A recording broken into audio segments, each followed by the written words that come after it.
Pourquoi répondre vite te fait perdre de la valeur? Déjà, il faut remettre quelque chose au clair. Répondre vite en soi, ce n'est pas un problème. Le problème, c'est lorsque toi, tu réponds tout le temps, à n'importe quelle heure, peu importe la manière dont tu te parles. Et à force, tu passes un message très clair. Tu passes avant ma vie, mes priorités et mon temps. Et c'est là que ça devient un problème. Pas parce que tu n'as pas de valeur, mais parce que tu deviens acquise. Donc n'hésite pas à enregistrer cette vidéo parce qu'elle peut te servir et surtout je sais que tu vas vouloir y revenir. Quand tu réponds quelques secondes, même avoir été ignoré durant des heures, tu montres que ton temps est toujours disponible.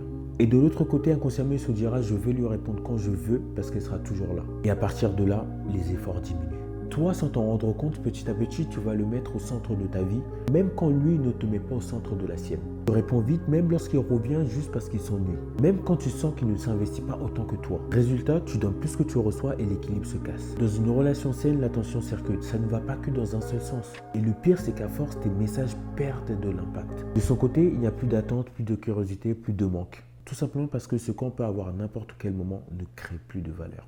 La chose à retenir de cette vidéo, c'est que répondre vite n'est pas un problème. Répondre vite sans te respecter, c'est ça le problème et c'est ça qui te fait perdre de la valeur. Alors ne coupe pas ta vie pour un message et ne change pas ton rythme pour plaire. Parce que celle qui respecte son temps respecte aussi sa valeur, je te le dis. Dis-moi en commentaire si toi aussi tu fais partie des gens qui répondent vite et qui s'oublient très souvent.